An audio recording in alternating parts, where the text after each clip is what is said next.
के अंतर्गत बहुत लोगों को काम मिल रहा है और ये बड़ी खुशी की बात है। आप जानते ही हैं कि जो भी काम हमने शुरू किया था पहले, सबसे पहले वर्ष 2018 में मुख्यमंत्री अनुसूचित जाति और अनुसूचित जनजाति उद्यमी योजना शुरू की गई और इसके तहत 10 लाख रुपए दिए जाते थे, जिसमें 5 लाख रुपए का अनुदान और 5 लाख रुपए का ब्याज मुक्त ऋण।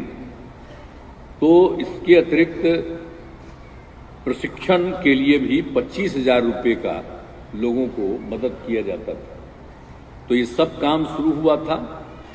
अब उसके बाद जो हमने ये शुरू कराया था और ये काम अच्छा हो रहा था और 2 वर्ष में 4,674 युवक युवतियों ने इसका लाभ लिया था।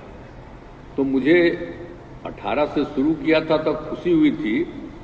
तो 2020 में हमने जननायक कर्पूरी ठाकुर के जयंती के अवसर पर ही हमने घोषणा कर दिया कि जो सुविधा हम अनुसूचित जाति अनुसूचित जनजाति को लिए दे रहे हैं, तो अति पिछड़े वर्ग के लोगों के लिए भी ये सुविधा दी जाएगी। ये 2020 के जनवरी में ही हमने इसकी घोषणा की और उसके बाद जब दोबारा सरकार बनी, चुनाव हुआ 20 में, तो 21 में हम लोगों ने ये सब तय किया था।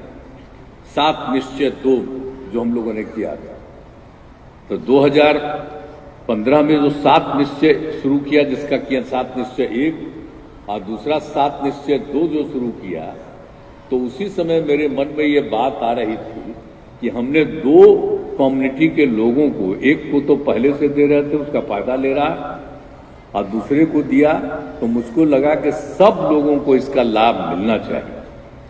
तो इसी के लिए जो हमने तय किया और उसी योजना में इसके लिए जो उद्यमी योजना का हम लोगों ने कराया, महिला उद्यमी योजना और मुख्यमंत्री युवा उद्यमी योजना। अब आप समझ लीजिए कि इसमें हम लोगों ने किया कि जो भी थे अनुसूचित जाति, अनुसूचित जनजाति और अति पिछड़े वर्ग के लोग, उनको जो 5 लाख रुपए का अनुदान और 5 लाख रुपए का जो ऋण देते थे, तो जिसमें उनको कोई टैक्स नहीं लगता था, तो उसी समय हमने सोचा कि इसमें जितनी महिलाएं, कोई भी जाति की महिलाएं काम करेंगी, उन सब लोगों को भी वही 5 लाख रुपए का अनुदान और 5 लाख रुपए का शून्य का तो उसको दिया जाएगा। तो ये हम लोगों ने शुरू कर दिया महिलाओं के लिए, सब जगह के लिए। पहले तो उसमें खाली 3 वर्ग की महिलाओं के लिए भी था, पुरुषों के लिए भी था और बाकी पुरुषों के लिए भी, चाहे वो अपर कास्ट के हों या बैकवर्ड कास्ट के हों, तो उनके लिए भी हम लोगों ने कहा कि इसको करेंगे और उनको भी 5 लाख रुपए का अनुदान। अब 5 लाख रुपए का जो ऋण दिया जाएगा, उसमें मात्र 1% का अनुदान, इतना कम करके उनको हम लोगों ने दे दिया। लेकिन आप जानते हैं कि जो लोग भी थे पहले, मिलते हैं अगले अपडेट के साथ।